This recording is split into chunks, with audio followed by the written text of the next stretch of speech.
C'est-à-dire, le diable n'est pas content de te voir venir dans un endroit pour écouter la parole de Dieu. Amen. Il n'est pas content de te voir comme ça. Amen. Car ce n'est pas tout le monde, je dis bien, ce n'est pas tout le monde qui part réellement dans l'église, dans un endroit où nous mangeons les corps. Amen.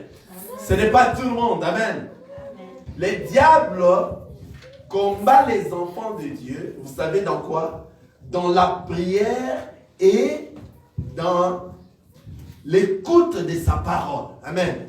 C'est-à-dire, s'il s'agit d'écouter la parole de Dieu, il fait en sorte que les hommes s'affaiblissent. Les hommes entrent dans des fatigues afin qu'ils aient pas la force de venir écouter la parole de Dieu. Amen. Et toi, sois dans la joie. Pourquoi? Parce qu'il t'a amené dans un endroit où toi, réellement, tu vas manger le corps et boire le sang de notre Seigneur Jésus-Christ. Amen. Vous comprenez? C'est-à-dire, il est jaloux. Il est jaloux de te voir venir dans cet endroit. Le diable n'est pas content de te voir venir dans cet endroit. C'est pour cela. C'est pour cela. Le diable a créé quelque chose de semblable à l'église. Alléluia. Il a créé quelque chose de semblable à l'église. Là où les gens partent écouter les choses qui leur plaisent. Est-ce que quelqu'un me comprend? Amen. Au lieu d'écouter ce qui va leur changer, transformer et les amener auprès de lui bientôt. Mais le diable a créé quelque chose de semblable à l'église. Où les gens partent aussi. Et lorsqu'ils partent là-bas, ce n'est pas pour écouter la parole de Dieu, ce n'est pas pour manger les corps, ce n'est pas pour boire les sons de notre Seigneur Jésus-Christ qui va leur donner la force d'arriver là où il est, mais c'est pour écouter les choses qui leur plaisent. Amen. Amen. Vous comprenez? Donc ça dit, tel que toi tu es ici aujourd'hui, le diable n'est pas content de toi. Amen. Amen. C'est pour cela qu'il donne de la faiblesse. Il fait que il donne que les gens soient sourds, qu'ils n'entendent pas la vraie parole de Dieu et le diable leur affaiblisse et il leur donne de la fatigue afin qu'ils puissent négliger la parole de Dieu. Amen. Et ne pas aller dans un endroit où réellement la parole qui peut apporter la personne à changer, à l'amener proche de lui. Amen. Ça, c'est le travail du diable. Amen. Il est comme ça, il est jaloux. Lorsque toi, tu te tiens pour prier, il est là, afin qu'il t'affaiblisse. Tu veux prier comme ça, tu te dis, ah non, je vais le faire après. Non, fais-le. Lorsque tu sens que tu es faible, fais-le à ce moment. Amen. Au moment où tu te sens que tu es trop faible à la prière et que le sommeil te prend et que tu n'arrives pas à prier, or tu t'es tenu pour prier, à ce moment que tu te sens faible, fais-le. Tu verras, au moment, à l'instant même que tu vas s'introduire dans la prière, il va fuir loin de toi et tu verras la grâce du Seigneur qui va t'accompagner. Il est comme ça. Il combat les enfants de Dieu dans la prière. Il combat les enfants de Dieu afin qu'ils ne puissent point écouter la vraie parole qui va leur changer, les transformer, approfondir leur foi afin d'arriver dans le royaume des cieux. C'est ça la mission du diable. Amen. Amen. Mais les enfants de Dieu qui sont accompagnés par l'Esprit du Seigneur et ne se fatiguent pas. Pourquoi? Parce qu'ils ont la réserve d'huile. Amen. Amen. Et cette réserve d'huile leur donne la force à tout moment. Raison pour laquelle vous êtes là. Vous voyez, on est déjà assez nombreux, mais il y a de ceux-là qui ne continuent toujours pas à venir. Vous comprenez? L'œuvre du diable, c'est comme ça. Il va vous donner beaucoup de travail. Vous travaillez jusqu'à se fatiguer à ne pas venir écouter la parole de Dieu. Vous travaillez jusqu'à se fatiguer, vous allez au lit sans même prier. Vous comprenez? Donc c'est comme ça l'œuvre du diable. Mais regardez, c'est étonnant. Lorsque nous partons au travail, même si nous sommes fatigués, nous partons et nous arrivons à l'heure. Amen. Vous voyez? Pour les choses du monde, le diable nous donne la force de le faire. Mais pour les choses de Dieu, il vient affaiblir. Toute sa lutte, c'est de nous affaiblir. C'est affaiblir tout celui qui se dit enfant de Dieu, afin qu'il ne puisse pas glorifier son Dieu. Mais réellement, les enfants de Dieu qui ont la réserve d'huile ne s'arrêtent pas. Au moment où il se sent faible, c'est au moment où il entre dans la profondeur de la prière. Amen. C'est ça les enfants de Dieu. Amen. Au moment où tu vas te sentir plus faible, de ne pas s'approcher à la parole de Dieu, c'est au moment où toi tu dois aller. Amen. Le jour où toi tu te dis, oh non, tu te dis non, aujourd'hui en tout cas je ne saurais pas aller à l'église, je ne saurais pas aller écouter la parole. Ah, ces jours-là, tu te dis non, pourquoi ceci m'arrive? Que tu partes ces jours-là. Car ces jours-là, c'est les jours que le Seigneur a choisi que toi tu partes et c'est les jours que le diable est en train de te combattre afin que tu ne partes pas. Amen. Donc soyez fiers car le Seigneur t'a ramené dans cet endroit. C'est l'ensemble des enfants de Dieu. L'Église qui est l'épouse de Christ. Amen. C'est pour cela, à cause de cette jalousie, le diable a créé quelque chose de semblable à l'Église. Et les gens partent. Il fait en sorte que les gens soient nombreux dans tous ces ensemblés. Vous comprenez? Afin qu'ils écoutent les choses qui leur plaisent. Vous comprenez? Mais là où il y a réellement la parole de Dieu, il leur ferme les oreilles. Afin qu'ils n'arrivent pas à écouter cette parole. Vous voyez? Afin qu'au lieu d'écouter la parole, au lieu d'écouter cette parole qui va leur changer, ils sont en train de critiquer ceux qui sont en train de prêcher la vraie parole qui transforme la vie des gens, qui les amène proches du Seigneur bientôt dans les airs. Amen. Sois content là où tu es, sois dans la joie parce que toi tu es dans cet endroit, tu es dans un bon endroit. Tu es dans un endroit où tu vas manger les corps et tu vas boire du sang de notre Seigneur Jésus-Christ, car il a dit faites ceci en mémoire de moi. Amen. Alors cet endroit, c'est un endroit à quoi lorsque tu viens à chaque fois écouter sa parole, à chaque fois que tu écoutes sa parole, c'est à ce moment que toi tu prends des enseignements et c'est ces enseignements qui est la lumière qui va te changer, qui va te transformer, car toi tu as besoin de connaître l'époux et après avoir connu l'époux, c'est à ce moment que toi réellement tu seras à la rencontre à ton époux. Amen. Amen. Car le moment que nous traversons, c'est un moment que le Seigneur est en train de nous préparer. Amen. Amen. Nous sommes dans la préparation de la rencontre de notre époux. Dans l'église, c'est l'épouse qui est en préparation. Amen. Amen. Pour rencontrer l'époux, qui est notre Christ, qui est l'homme, qui est dans les airs. Bientôt, il sera là. Tel que nous avions introduit déjà, nous avions parlé la fois passée. Le voici et le voilà. Amen. Et nous allons continuer encore aujourd'hui. Amen. Que le Seigneur soit avec nous et qu'il nous fortifie encore davantage, afin que son esprit nous dirige et que tout ce que nous allons parler dans cet endroit, et ne soyez pas distraits, soyez concentrés, afin que cela puisse nous transformer, nous changer, à être prêts à la rencontre de notre Seigneur bientôt. Amen. Amen. Notre thème, c'est voici et voilà l'agneau. Amen. Amen. Nous avions lu dans Jean 1. Cette lecture est vraiment assez longue. Vous allez encore me suivre aujourd'hui, car nous n'avions pas terminé les tout le jour, le dimanche passé. Le Seigneur encore m'a inspiré encore beaucoup pour en parler, puis terminer ces versets, ces chapitres. Amen. J'aimerais bien, comme tous les jours, que vous soyez vraiment très attentifs. Amen. Car ça, c'est la nourriture. Amen. Que le Seigneur nous a donné, il nous le donne. Et par sa grâce, nous allons le partager. Amen. Nous disons dans Jean 1,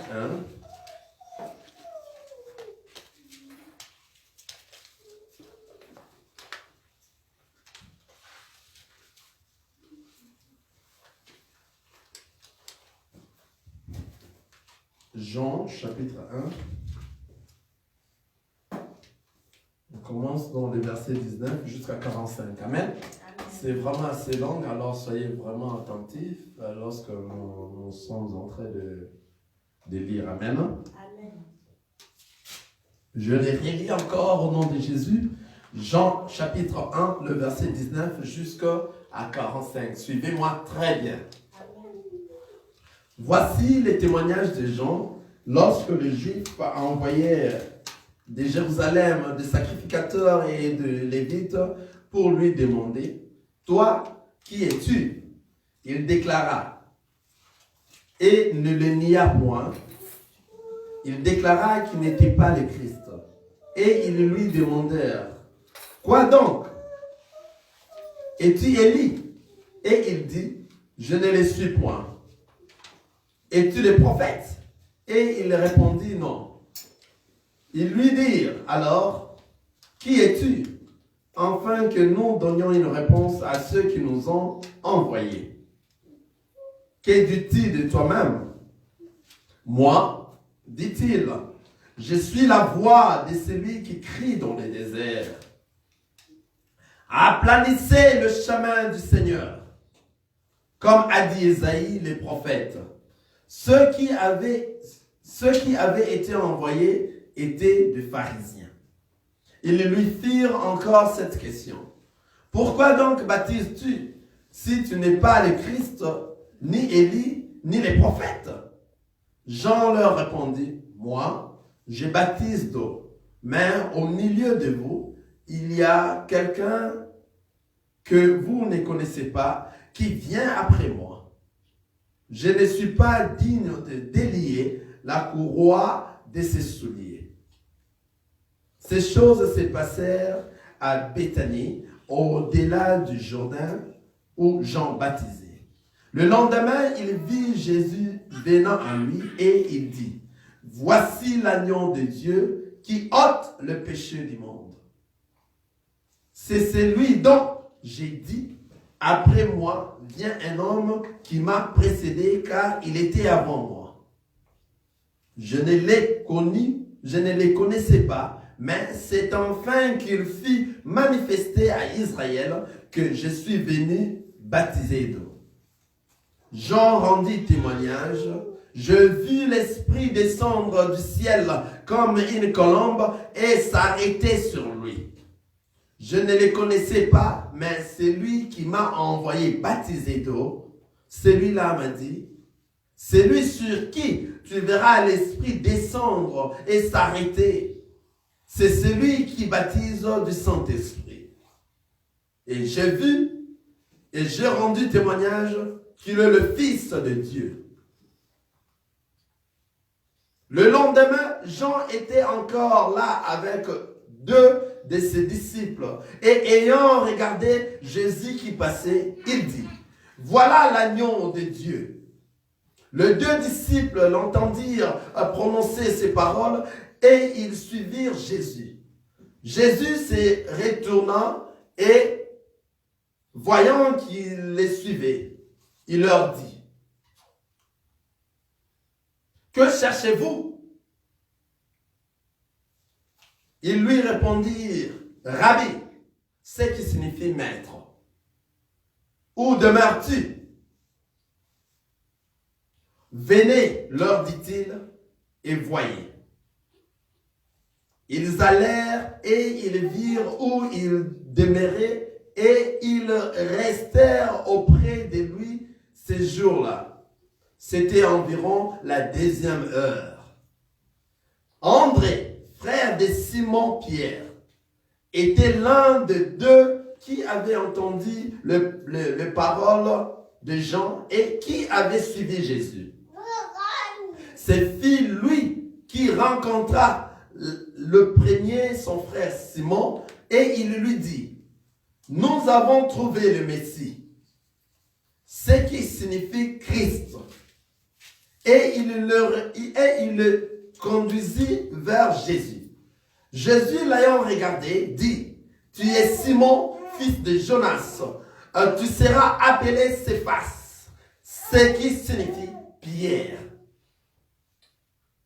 Le lendemain, Jésus voulut se rendre en Galilée et il rencontra Philippe.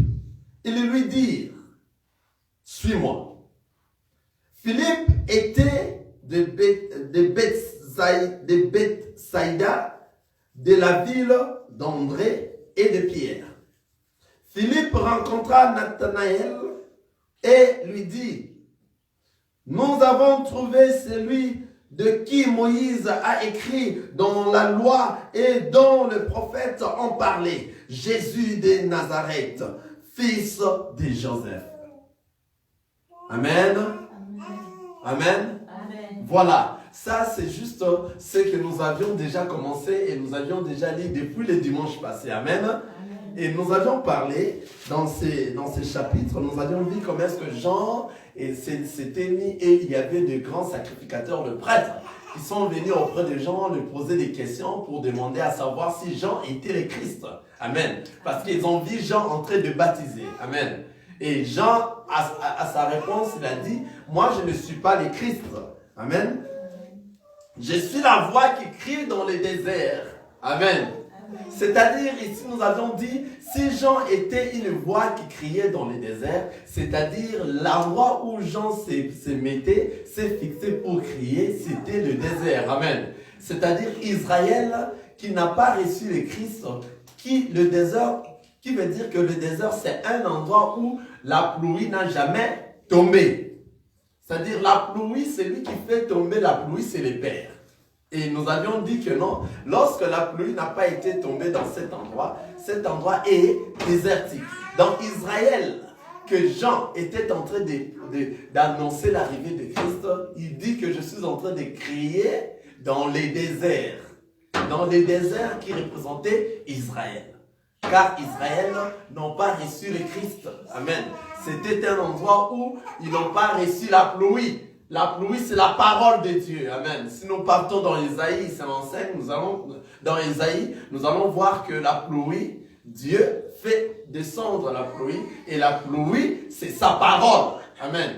Et l'endroit où la terre qui reçoit la pluie, si cette terre était désertique, ça devient comment?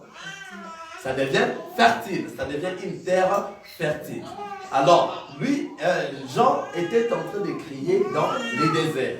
Et les déserts ici, c'est Israël. Amen. Nous l'avions déjà expliqué l'autre fois, le dimanche passé. Nous allons aller rapidement. Le désert, nous avions dit que c'est Israël. Car Jean était en train de crier dans les déserts. Alors, la personne qui donne la pluie, c'est le Seigneur Jésus. Or, Jean, en criant dans les déserts, il avait l'esprit d'Élie. Amen. Jean, c'était un autre Élie qui devrait venir. Vous comprenez? Or, Élie qui veut dire le Père. Amen. Et nous avions vu, lorsque Jean était en train de crier, et il a vu quelqu'un venir, Jésus venir auprès de lui. Il a dit, voici l'agneau de Dieu. Il a présenté pour la toute première fois au monde Jésus en disant, voici l'agneau de Dieu. L'agneau de Dieu qui venait vers Jean. Et Jean-Baptiste, ici Jean-Baptiste, comme il a pris l'esprit d'Élie, et Élie qui veut dire Père, donc c'est-à-dire l'agneau venait vers le Père, pour qu'il soit quoi? Tué ou dans le Jourdain. Amen. Car Jean-Baptiste baptisait dans le Jourdain. Et nous avions dit que le Jourdain, c'est la croix. Amen. Donc, c'est-à-dire, c'est l'endroit où il fallait qu'on puisse tuer Jésus. Qui devait tuer Jésus? C'est son Père. Et c'est qui à ce moment qui a joué le rôle du Père? C'est Jean-Baptiste. Amen. Pourquoi? Parce que nous avions lu dans Matthieu, si on peut encore la relire, dans Matthieu 3, dans le verset 13,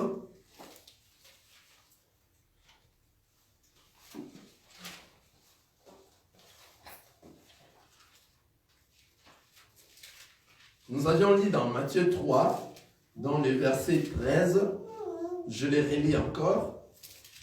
Alors Jésus vint de la Galilée au Jourdain vers Jean pour être baptisé par lui. Mais Jean s'y opposait en disant, c'est moi qui ai besoin d'être baptisé par toi et tu viens à moi.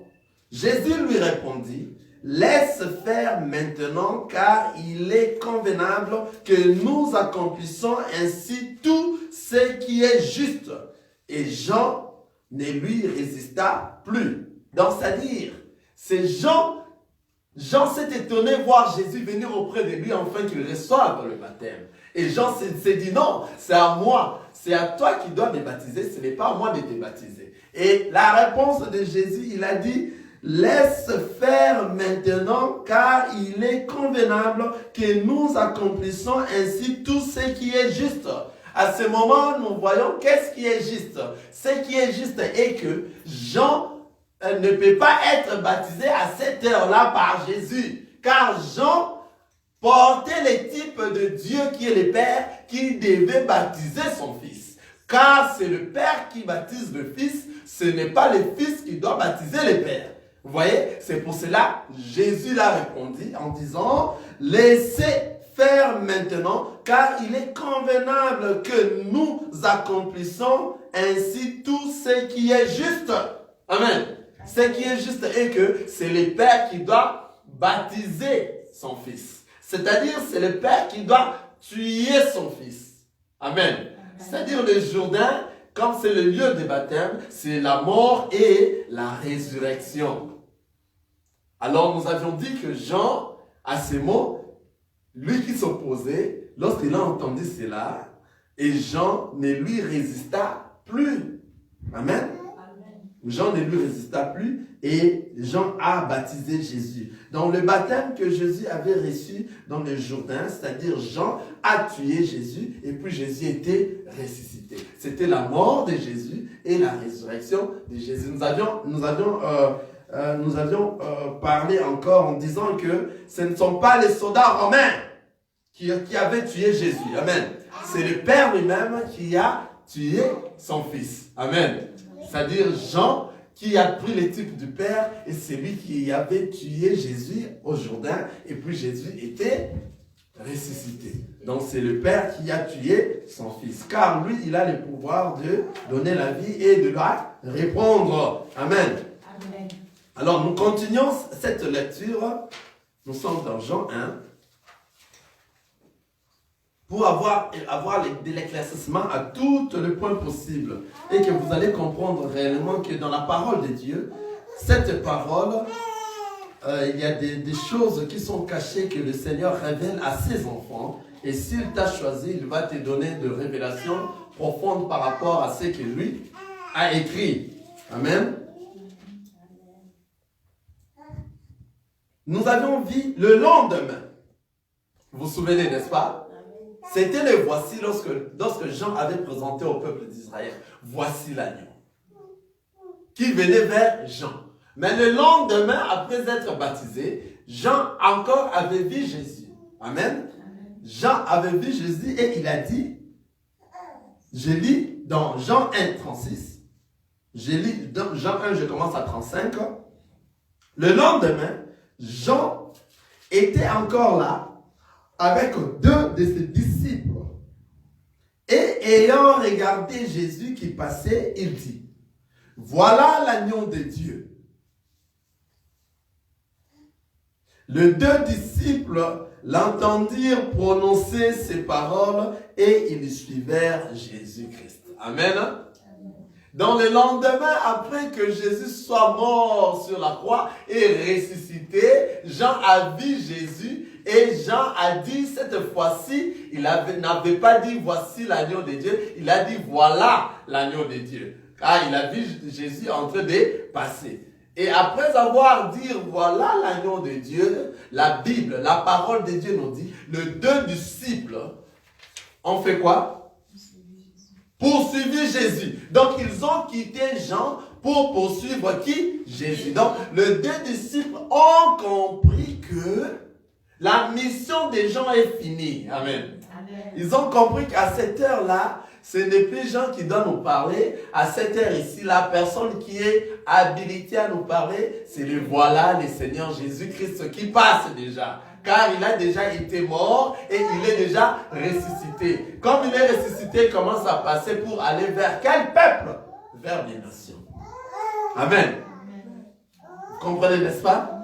C'est à ce moment que les deux disciples suivirent Jésus. Amen. C'est-à-dire, lorsque la parole a été prononcée, lorsque le Seigneur est ressuscité, il est mort et il est maintenant ressuscité, toi, lorsque tu écoutes sa parole, n'endurcis pas ton cœur aujourd'hui, car après la mort et la résurrection de Jésus, il nous a donné et nous sommes entrés dans une période de la grâce. Et cette grâce, c'est aujourd'hui. Le Seigneur Dieu, le Seigneur Jésus, il est le même hier, aujourd'hui et éternellement. Amen. Hier, le Seigneur Dieu marchait avec Israël et marchait avec la loi. Dieu marchait avec la loi. Amen.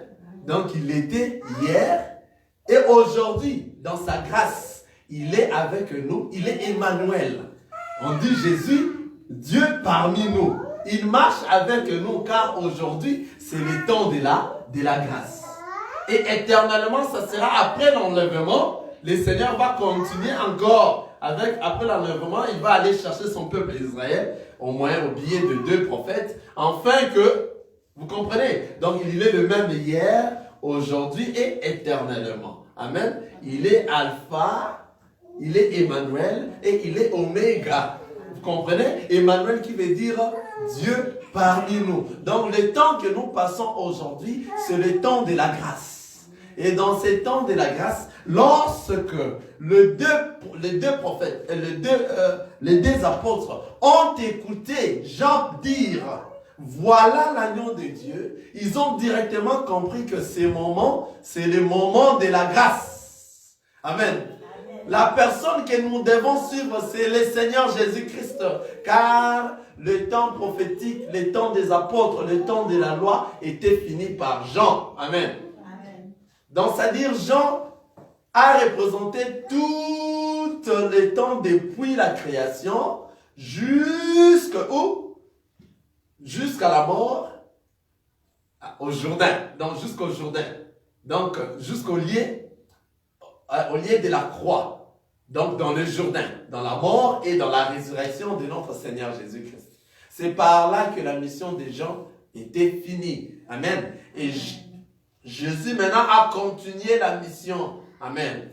Jésus a continué la mission. Vous allez voir que c'est lui qui va écouter les voix-là, c'est lui qui aura la vie éternelle. Car depuis les temps anciens dans la loi, dans l'ombre, personne n'arrivait à l'état de la perfection.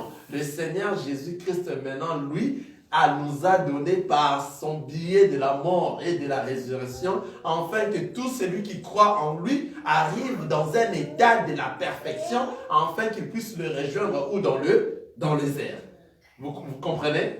Donc, c'est-à-dire, si aujourd'hui, toi, tu continues à écouter Jean et les prophètes, c'est-à-dire, toi, tu n'auras pas la vie. La personne qui doit avoir la vie est la personne qui écoute le voilà l'agneau, qui est le Seigneur Jésus-Christ. Amen. Amen. Car le Seigneur Jésus-Christ, c'est celui qui a la vie.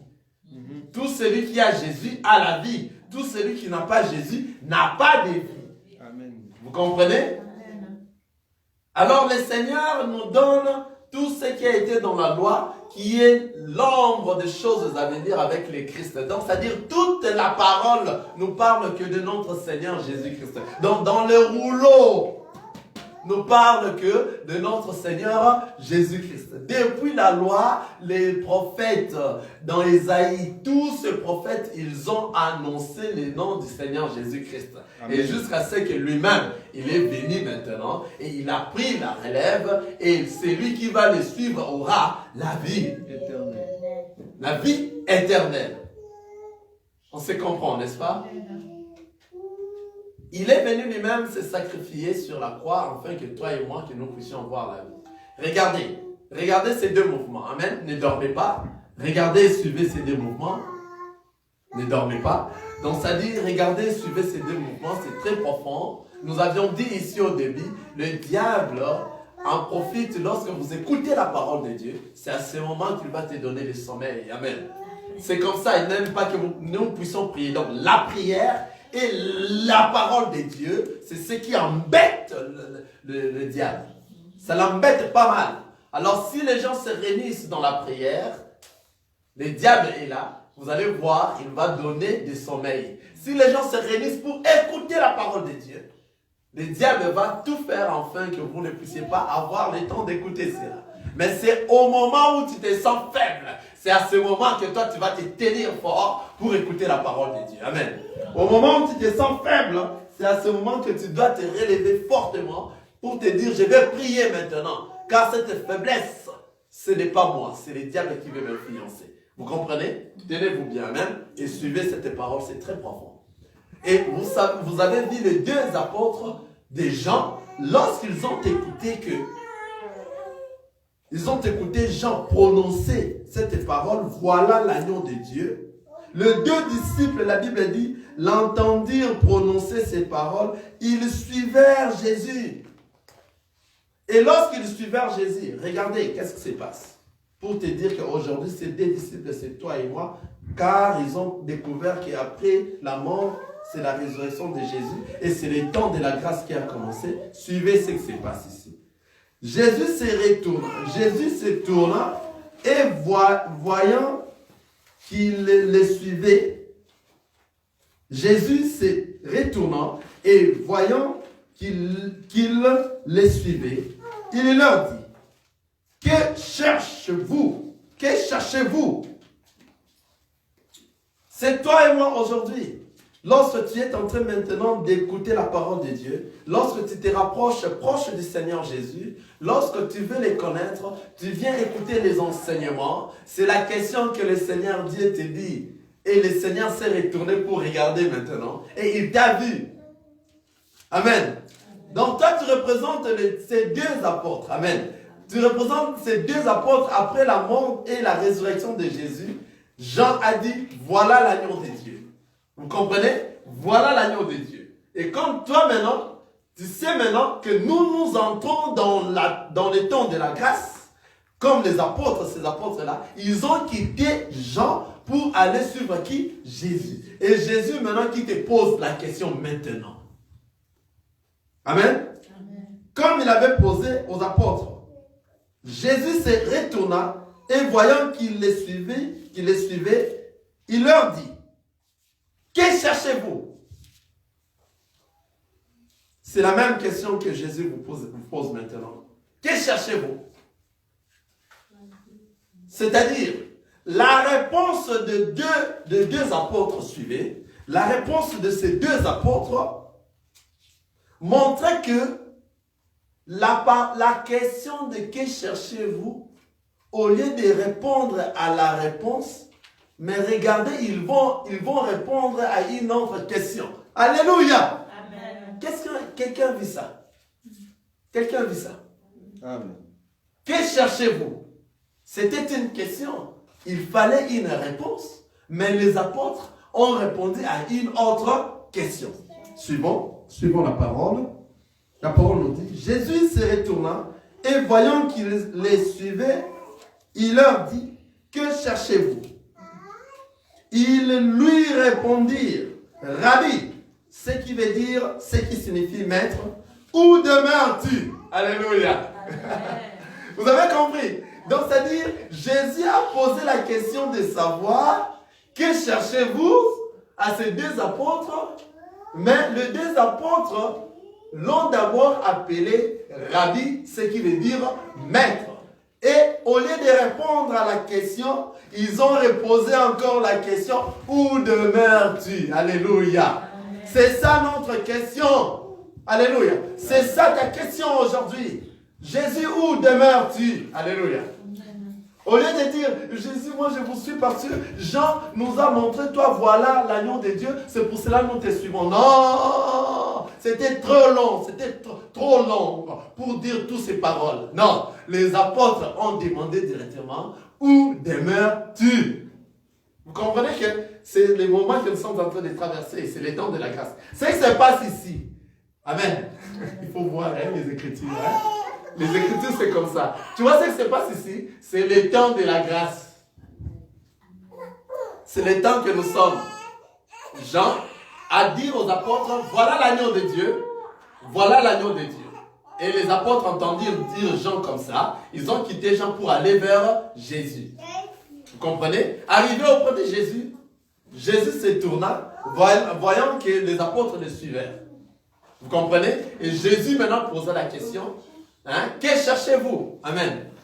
Ne soyez pas distraits. Que cherchez-vous? Et au lieu de répondre à la réponse de la question, les deux disciples ont encore posé la question à Jésus. Rabbi, où demeures-tu? Amen.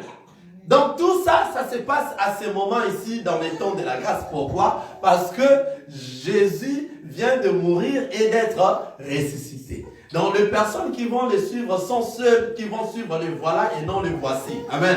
Donc le voilà, c'est lui qui va donner la vie.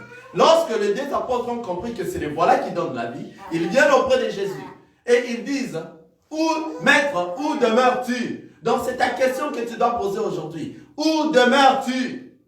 Car Jean déjà t'a fait voir la personne qui va te donner la vie. Et toi, tu es en train de suivre. Comment suivre la personne qui te donne la vie? C'est à tout moment lorsque tu écoutes des enseignements. Tu viens dans les assemblées des saints. Tu viens dans les assemblées pour écouter les enseignements qui va t'échanger, qui va t'amener proche vers le Seigneur. Amen. C'est à ce moment que tu sauras où demeure le Christ. Vous comprenez? Maintenant, regardez la réponse de notre Seigneur. Regardez. Vous allez comprendre, vous êtes en train de comprendre que le moment que nous sommes en train de parler, c'est ce moment ici, le temps de la grâce. Donc les apôtres ont suivi le Seigneur Jésus dans le temps de la grâce. Et leur demandaient à Jésus, Maître, où demeures-tu?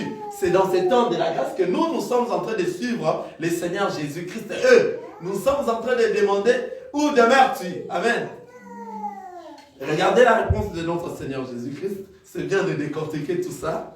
Regardez la réponse.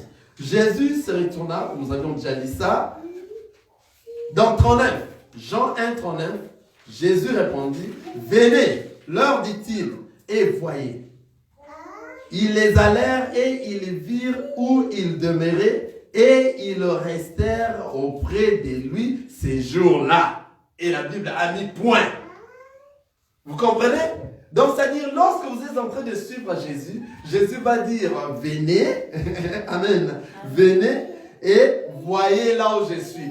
C'est-à-dire, les apôtres sont allés dans l'enlèvement et voir la demeure. On dit la demeure ou la demeure?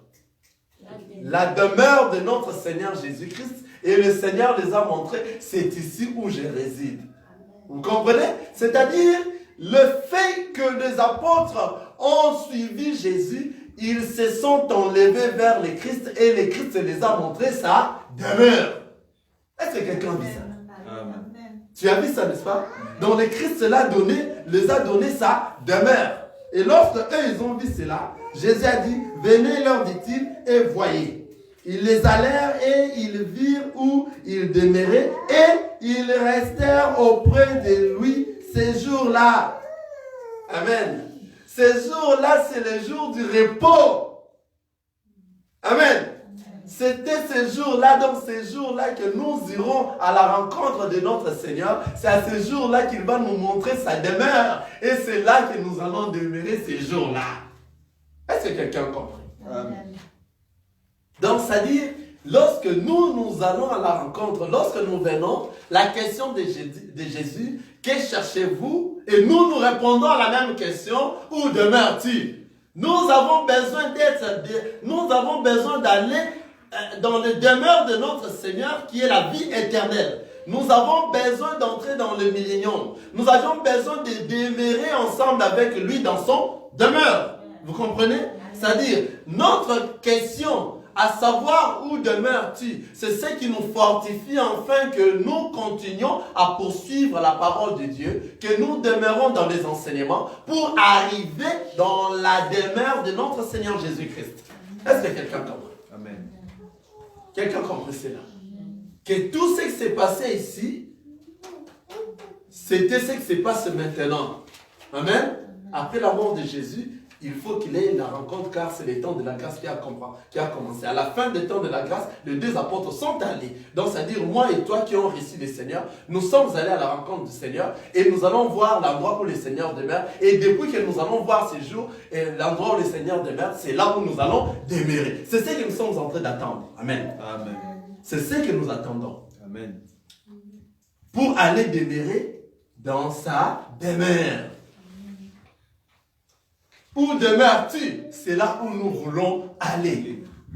Demeurer dans sa demeure. Amen. Restez là où il est. Car il a dit, là où je suis, c'est là où vous serez. Et la parole nous dit, les deux apôtres ont demeuré. Ces jours-là, ils étaient avec le Seigneur. Amen. Amen. Vous voyez les Écritures, c'est bon, n'est-ce pas? Amen. J'aime ça. Amen. Regardez. Pour Poursuivons notre lecture. C'était environ la 2e heure. Ici, la Bible nous dit, c'était environ la 2e heure. Pourquoi la Bible nous dit ici et nous éclaircit que c'était environ la 2e heure? Qu'est-ce que cela veut dire la 2e heure? C'est-à-dire, s'il y avait la 2e heure, donc c'est-à-dire, il y en avait aussi la 1re heure. Amen? Donc, c'est-à-dire, dans la 1re heure, c'était l'heure du matin, et dans la 2e heure, c'était l'heure du soir. Car c'était dans l'heure du soir que les 2 prophètes devraient demeurer où? Dans la demeure de notre Seigneur Jésus-Christ. Quelqu'un dit ça? Amen. C'est-à-dire le matin, nous sommes dans la 1re heure. Dans la 2e heure, c'est le soir. Amen. Dans le matin, Dieu avait marché avec Israël. Amen. Avec les prophètes dans la loi, avec Moïse. Et le soir, c'était maintenant le tour de notre Seigneur Jésus-Christ. C'est pour cela, Jean devait laisser la place à celui qu'il faut, qui est le Seigneur Jésus-Christ, parce que ce n'était plus le matin, la nuit, le soir commençait à approcher. Et lorsque tout cela était en train de se passer, on a dit que les 2 disciples sont allés où demeurer dans la demeure de notre Seigneur Jésus-Christ. C'était où? C'était pendant la 2e heure. La 2e heure qui veut dire la 1re heure c'est la 1re heure qui veut dire que c'était le matin et dans la 2e heure c'était le soir. Est-ce que quelqu'un vit ça? Amen. Amen. C'est-à-dire nous qui recevons la grâce du Seigneur, nous sommes dans les temps du soir. Amen. C'est dans les temps du soir que nous allons aller où? À l'enlèvement. Pour voir la demeure de l'endroit où le Seigneur a réservé pour nous. C'est ce jour-là que nous allons rester dans sa demeure. C'est ces temps ici. Tout ce qu'on est en train de voir ici. Nous sommes en train de se préparer à la rencontre de l'époux. Raison pour laquelle le diable n'est pas content de voir venir écouter la bonne parole qui va te changer, te ramener proche de qui? De l'époux. Il n'a pas besoin de ça. Il a créé quelque chose de semblable à l'église. Afin que les gens soient troublés, partent dans cet endroit-là, afin qu'ils écoutent les choses qui vont leur plaire, qui leur donnent du plaisir, et qu'ils s'égarent afin qu'ils puissent rater cette rencontre. Mais sois dans la joie si le Seigneur t'a choisi d'être ici. Amen. Amen. Amen. Amen. Regardez. André, frère de Simon-Pierre, était l'un de 2 qui avait entendu les paroles de Jean et qui avait suivi Jésus. Ce fut lui qui rencontra le premier, son frère Simon, et il lui dit, nous avons trouvé le Messie. Ce qui signifie Christ. Ah voilà. Les 2 apôtres maintenant, regardez, suivez-moi très bien ici. Après maintenant l'enlèvement, ils sont allés dans le ciel. La terre est restée, n'est-ce pas? Le monde est resté, n'est-ce pas? Maintenant, Dieu devait envoyer les 2 anges pour aller en Israël, prêcher Israël. Suivez-moi très très bien ici. Je vais aller très lentement. Dieu devait envoyer les 2 disciples pour aller prêcher Israël. Afin que Israël sache aussi, connaisse le Seigneur Jésus-Christ et le reçoivent comme Seigneur et Sauveur dans leur vie, afin d'hériter le royaume des cieux. Vous comprenez? Regardez et suivez cette lecture et vous allez comprendre que tout ce qui se passe ici, c'est tout ce qui est dans la parole de Dieu et ce qui va arriver bientôt. Amen. Regardez. André, frère de Simon, Pierre, était l'un de 2 qui avait entendu la parole de Jean et qui avait suivi Jésus. C'est lui qui rencontra le premier, son frère Simon, et il lui dit, nous avons trouvé le Messie, ce qui signifie Christ. Et il le conduisit vers Jésus-Christ. Jésus l'ayant regardé dit, tu es Simon, fils de Jonas, tu seras appelé Céphas, ce qui signifie Pierre. Vous voyez, après maintenant l'enlèvement, il y a un des anges qui descend en Israël pour venir chercher maintenant Israël. En prêchant maintenant André qui est en train de prêcher Simon. Simon ici qui représente Israël. Amen. Simon qui est en train de représenter Israël. Et Jean maintenant, parce que nous sommes en train de dire, c'était la mort dans le Jourdain, c'était la résurrection, c'était l'enlèvement. Amen. Et dans l'enlèvement, ils sont allés, ils ont siégé avec le Seigneur dans sa demeure. Après cela, nous avions vu André qui est venu maintenant voir qui? Simon, qui était son frère. Vous comprenez? Alors ici, lorsqu'on s'appelle frère, c'est tous ceux qui ont reçu le Christ comme Seigneur et Sauveur dans leur vie. Amen. Et marchent à la crainte de la parole de Dieu. André maintenant qui est allé voir Simon, c'est un des esprits d'Élie. Car c'est Élie maintenant qui va descendre et Moïse qui iront vers Israël prêcher la parole de Dieu. Amen. Il fallait que ce soit deux anges qui reviendront après l'enlèvement. Est-ce que quelqu'un me voit ici? Ici, maintenant, on commence à parler des choses qui vont se passer après l'enlèvement. Ici, si tu ne me vois pas, tu t'égares. André, ici, lorsqu'il est venu maintenant prêcher qui ça, Simon, il est maintenant venu après.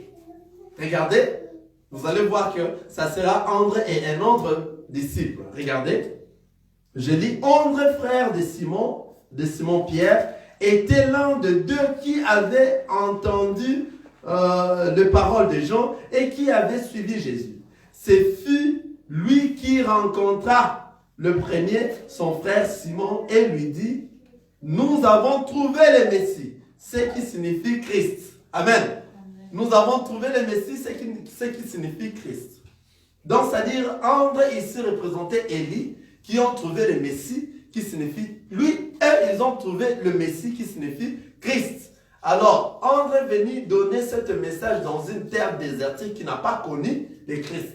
Cette terre désertique ici, c'est Simon. Simon qui représente Israël. Regardez, comme il y aura deux prophètes, deux anges qui viendront, ça ne s'est pas limité par là. Et il le conduisit vers Jésus. Jésus, l'ayant regardé, dit, tu es Simon, fils de Jonas, tu seras appelé Céphas, ce qui signifie Pierre. Regardez maintenant, le lendemain, Jésus voulut se rendre à Galilée et il rencontra Philippe. Il lui dit, suis-moi. Amen. Il dit à Philippe, suis-moi. Philippe était de Bethsaïda, de la ville d'André et de Pierre. Philippe rencontra Nathanaël. Ah, voilà. La première personne qui a rencontré, c'était Philippe. Maintenant, Philippe est venu rencontrer Nathanaël. Qu'est-ce que Philippe a dit à Nathanaël?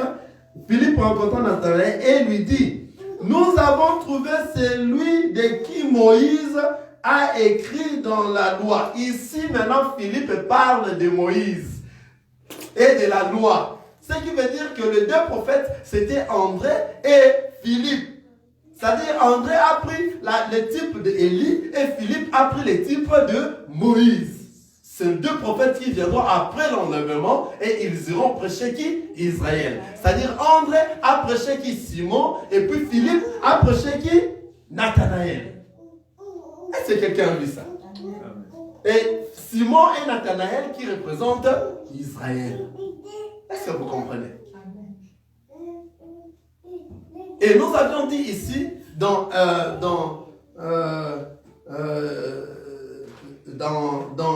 quel livre, je vais en tout cas me souvenir un peu, dans Ecclésiaste, amen. Dans Ecclésiaste 11, dans le premier verset, Ecclésiaste 11, dans le premier verset, regardez.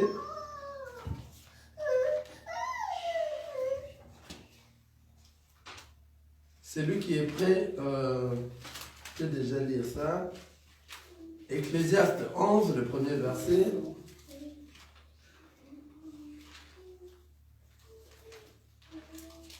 Ecclésiaste 11, dans le premier verset. Voilà, je suis déjà, merci Seigneur. Ecclésiaste 11, dans le premier verset, tout le monde peut même la répéter sans même la lire. Je le relis. Jette ton pain sur la face des eaux, car avec le temps tu le retrouveras. Jette ton pain, nous avions dit ça la fois passée, sur la face des eaux, car avec le temps, tu feras quoi? Tu le retrouveras. Alors, nous avions dit la personne qui avait jeté les pains, c'était les pères. Il a jeté ses pains à la face des eaux. Et en jetant les pains dans la face des eaux, il savait qu'avec le temps, il va les retrouver. Or, le pain, c'est ce que nous avions dit dans Psaume 104. Psaume 104. Or, nous savons, Jésus en venant sur la terre, il a dit, je suis le pain descendu où? Du ciel. C'est-à-dire la personne qui a jeté les pains, c'est les pères. Amen. Dans le psaume 104, nous lisons le verset 15, nous allons voir qu'est-ce qui est ce pain qui a été jeté. Nous avions dit la fois passée, amen. Jésus qui nous dit que je suis le pain descendu du ciel. C'est-à-dire, une personne avait jeté les pains dans la face des eaux, et nous avions dit c'est quoi les eaux? Apocalypse 17, 15 nous dit, les eaux que vous voyez, ce sont de peuples, des nations et de quoi? Et des langues. Amen.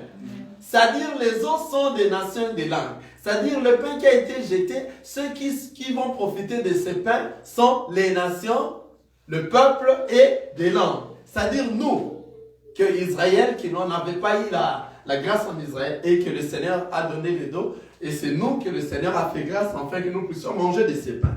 Ici, maintenant, c'est quoi le pain? Le pain qui a été jeté, Jésus nous dit qu'il est le pain descendu du ciel. Amen. Donc ici, la parole est en train de parler pour nous d'abord des nations qui doivent être enlevées et retournées vers le Seigneur. Et pourquoi être enlevées et retournées vers le Seigneur? Car c'est le Père qui avait jeté les pains. Et lorsque nous avions dit la fois passée, depuis que le Père avait jeté les pains, le Père est resté affamé. Pourquoi? Parce que c'était le pain et le vin qui soutenaient son cœur. Est-ce qu'on se comprend? C'est pour cela que je vous ai encore ramené dans Psaume pour lire ce que nous avions lu. Psaume 104 dans le verset 15. Amen. Ici la parole nous dit, les vins qui réjouit le cœur de l'homme. Ah, c'est-à-dire c'est le vin qui réjouit le cœur de l'homme. Amen. Et fait plus que l'huile resplendir son visage. Amen.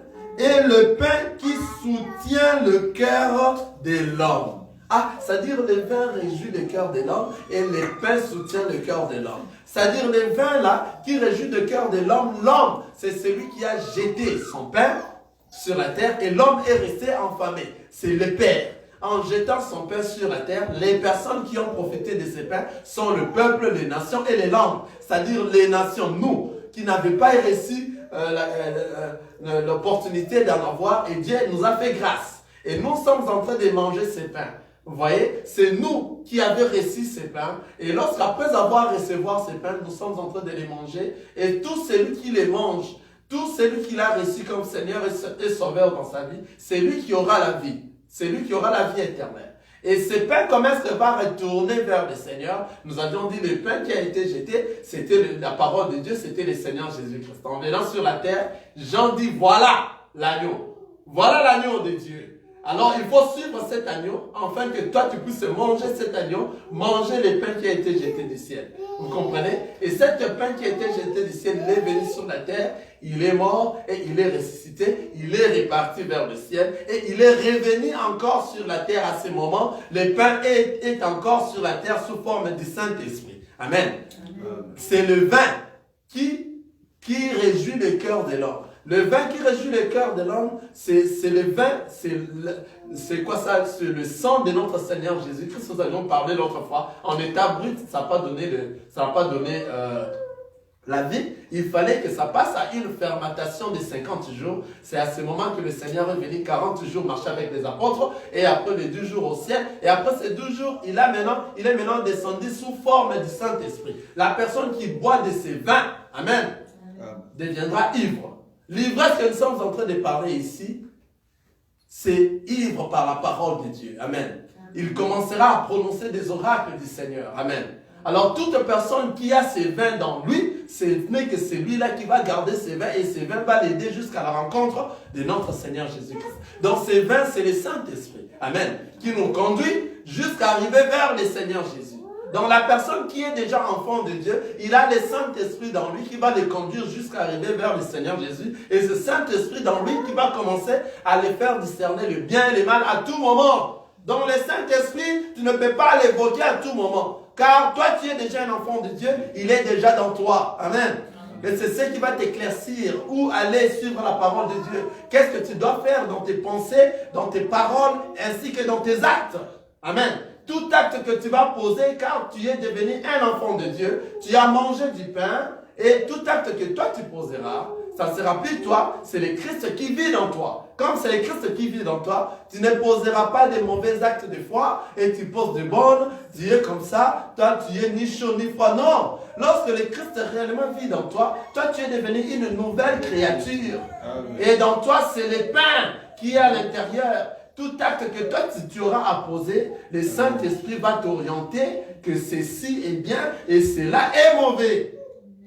Il ne faut pas venir dire ici que non, la chair est faible. Non, lorsque toi déjà tu as le Saint-Esprit dans toi, l'Esprit qui est dans nous, il est plus fort que la chair. Amen. Et c'est l'Esprit qui nous dirige. C'est à ce moment qu'on nous reconnaisse que le Christ est réellement dans nous et nous sommes réellement des enfants de Dieu. Vous comprenez? Amen. Alors, lorsque maintenant nous irons à l'enlèvement, c'est à ce moment que le Seigneur maintenant va envoyer les 2 anges pour aller prêcher où? Israël. Maintenant, nous avions clôturé notre foi et je le reprends encore aujourd'hui. Sache que le pain qui a été jeté et le Père est resté enflammé pendant longtemps, jusqu'à présent, il est maintenant grand temps que le Père peut retirer maintenant son pain. Comment est-ce que le Père va retirer le pain? C'est lorsque nous maintenant, le Saint-Esprit qui est là, le Christ qui est là, qui a déjà été descendu sur la terre et qui est parmi les enfants, le Saint-Esprit qui nous aide, qui va nous ramener vers le Seigneur. Le jour où nous irons dans l'enlèvement, vous comprenez? C'est ce jour-là maintenant que le Seigneur va récupérer son pain et va commencer à manger son pain. Amen. C'est-à-dire, toi et moi, il faut déjà être vigilant. Il ne faut pas regarder le monde tel que le monde est en train de regarder. Vous avez compris que cette histoire est en train de nous parler directement de ce que nous sommes et de ce qui arrivera. Amen. Après l'enlèvement, qu'est-ce qui va arriver? Ce qui arrivera, le Seigneur va envoyer les 2 anges qui iront prêcher où? Israël. Pour enfin que Israël aussi soit sauvé. Vous comprenez? Et nous, à ce moment, si toi réellement tu as l'huile et tu as la réserve d'huile, toi tu iras en enlèvement. Toi, tu vas aller dans le demeure du Christ. Toi, tu seras dans son demeure ces jours-là. Amen. Car ces jours-là, c'est les jours du repos. Que nous allons aller dans le demeure. Que nous allons aller dans l'union. Que nous irons rencontrer l'époux. Amen. Sache que là où tu es, le Seigneur t'aime beaucoup. Et le Seigneur veut que toi, réellement, tu sois différent et que tu suives les voilà. Car le voilà n'est plus dans Israël, le voilà est sorti d'Israël. Amen. Amen. C'est pour cela que le Seigneur Jésus-Christ a été tué en dehors d'Israël, en dehors de la ville. Et en le tuant en dehors de la ville, regardez, lorsqu'on a pris Jésus, on l'a tué en dehors de la ville, c'est les cadavres qu'on est venu laisser chez les nations. Maintenant, nous les nations, nous avions pris ces cadavres-là, nous avions mangé ça. Donc le Seigneur Jésus-Christ se trouve dans nous. Amen. C'est-à-dire le tombeau de notre Seigneur Jésus-Christ se trouve où? Dans nous. Nous sommes les tombeaux. Amen. Je remercie encore le frère Roger Bouleli pour sa parole. En tout cas, que le Seigneur le bénisse. Donc nous sommes les tombeaux. Amen. Nous sommes les tombeaux qui avaient reçu le Seigneur Jésus-Christ après être rejeté par Israël. Et nous l'avions reçu, et nous l'avions mangé, et il habite en nous. Amen. Amen. Amen. On n'a pas regardé qu'il est mort, comme son homme. Non, nous avons mangé ce corps-là. Et ce corps-là, le Seigneur Jésus-Christ n'est plus là. Ceux qui vont chercher le Seigneur Jésus-Christ ne vont plus le voir, car nous sommes les tombeaux. Amen. Amen. Le Seigneur, son corps est où se trouve? dans nous. Comme le Seigneur se trouve dans nous, nous n'allons plus agir de la même manière comme tout le monde. Nous sommes devenus de nouvelles créatures, car le Christ maintenant habite en nous. Notre façon de vivre ne sera plus la même. Nous aurons une autre façon de vivre. Nous sommes en train de se préparer à sa rencontre. Nous sommes ceux-là qui posent la question, où demeures-tu? Nous sommes ceux-là qui viennent dans les enseignements, afin que nous voyions l'endroit, le demeure de notre Seigneur Jésus. Nous sommes ceux-là à qui, lorsque les gens nous voient, en nous voyant seulement, ils sont en train de voir le reflet de la lumière du Seigneur Jésus dans nous. Dans nos actes, dans nos paroles, dans nos pensées, dans tout ce que nous sommes en train de faire. Et nous sommes ceux-là, lorsque nous écoutons cette parole, et que cette parole ne vient pas du Seigneur, nous sommes prêts à discerner que ceci ne vient pas du Seigneur. Amen. Nous sommes ceux-là qui, lorsque nous marchons, notre démarche reflète directement l'éducation de notre Seigneur, car nous venons de lui et nous allons rentrer vers lui. Nous sommes ceux-là, lorsqu'on est en train de parler, notre façon de parler nous témoigne que nous sommes avec le Christ en nous. Amen. C'est comme Pierre, on l'a dit, nous voyons ta façon de parler, ta façon de marcher reflète réellement que tu étais avec cet homme-là. Amen. Car lorsque les cadavres est déjà dans ton corps et que toi tu as déjà mangé le corps et tu as bu le sang, ta façon doit changer. Mais si ta façon continue à demeurer ce que toi tu as été avant, tu as fait 1 année, 2 ans, 3 ans, tu viens à l'église, mais tu restes, tu demeures la même personne. Sache que toi tu n'es pas un enfant de Dieu. Alléluia. Tu n'es pas encore un enfant de Dieu car tu n'as pas rencontré le Christ. Car tout homme qui rencontre le Christ, alléluia. Amen. Tout homme qui rencontre le Christ ne reste plus ce qu'il était avant. Il va devenir une autre créature. Il sera différent de ceux qui vivent dans le monde. Sa façon de voir sera différente. Il ne verra plus l'histoire de ce monde, le matériel et les choses de ce monde. Il ne verra plus tout ça. Pour lui, maintenant, c'est la vie éternelle. Pour lui, c'est la question, où demeures-tu, Seigneur? Afin que moi aussi je sois là où tu es et que je puisse demeurer dans ton demeure. C'est ça la question, amen, de chaque jour, alléluia.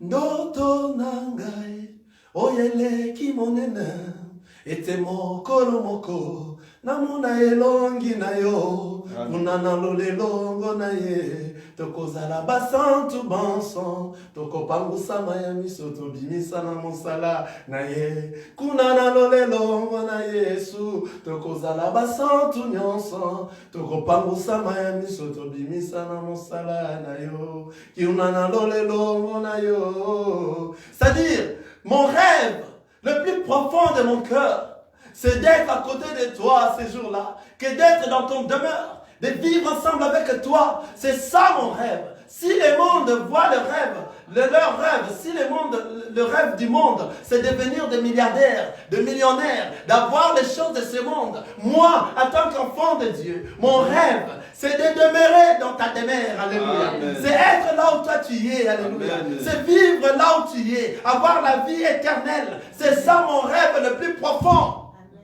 Nous allons commencer à parler différemment de tous ceux qui parlent dans ce monde. Nous allons plus prendre les choses de ce monde plus valeureux que les choses de Dieu. Nous aurons l'appétit d'écouter la parole de Dieu. Nous aurons l'appétit de la prière. L'appétit d'écouter des enseignements, d'échanger, de devenir réellement l'image de notre Seigneur Jésus-Christ. Car on ne peut pas imaginer celui qui a le Christ en lui et qu'on est en train de l'injurier et il injurie aussi. Non, c'est-à-dire toi tu n'as pas rencontré le Christ.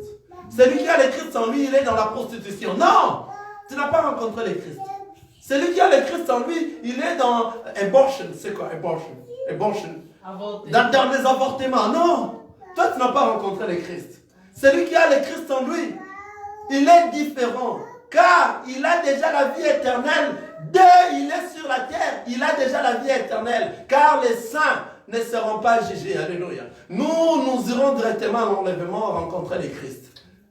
Vous comprenez? Alors, si réellement toi tu te sens que tu as le Christ dans toi, si réellement le rêve le plus profond de toi, c'est de demeurer dans sa demeure, si réellement toi tu es un enfant de Dieu, il faut que nous les voyions par tes actes, que nous les voyions par tes fruits, ta façon de vivre. Ce n'est pas parce que tu es aux États-Unis que toi tu es enfant de Dieu. Et ceux qui sont restés au Congo ne le sont pas. Non, c'est faux.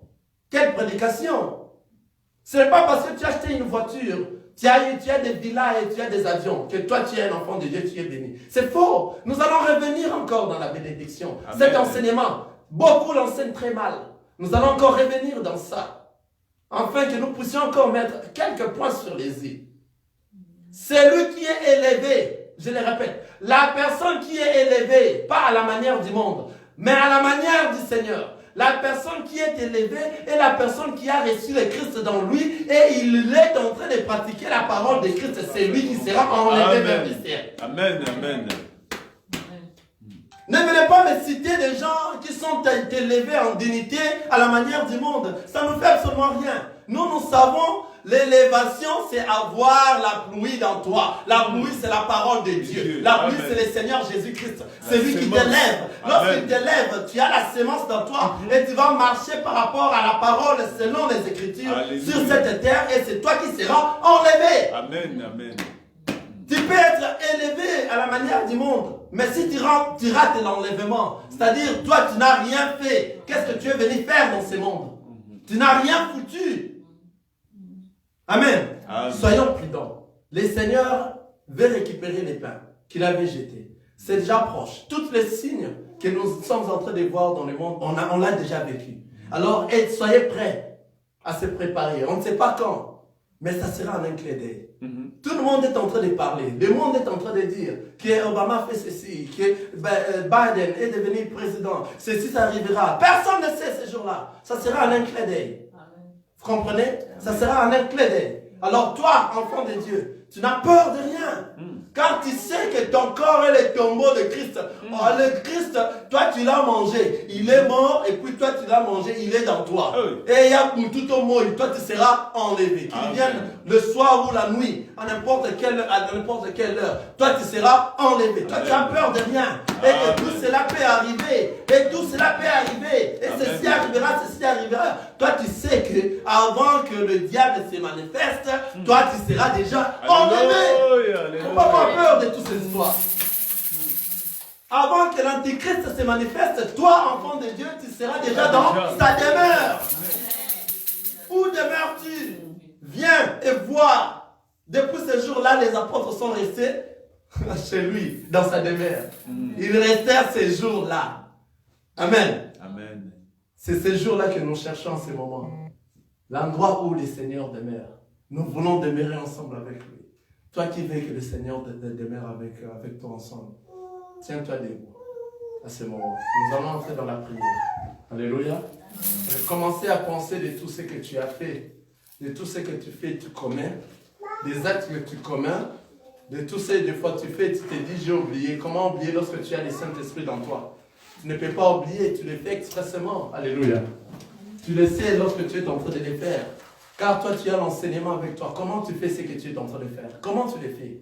Pourquoi tu le fais là? Tu le fais pour faire plaisir, les désirs de la chair. Alléluia. Tu vas amener ta chair. Alléluia. Tu réponds à ta chair à ce moment, tu n'écoutes plus le Saint-Esprit qui est dans toi. Amen. Tu fais les désirs de la chair. Alléluia. Ce qui n'est pas correct. Ce qui n'est pas bon à un enfant de Dieu. Et si toi, tu es encore dans toutes ces histoires-là, à ce moment, nous allons prier. Nous allons entrer dans la prière. Tu vas demander la miséricorde du Seigneur Jésus. Car la parole de c'est lui qui va, avouer ses fautes. Le Seigneur est prêt pour l'accorder miséricorde. Amen. Amen.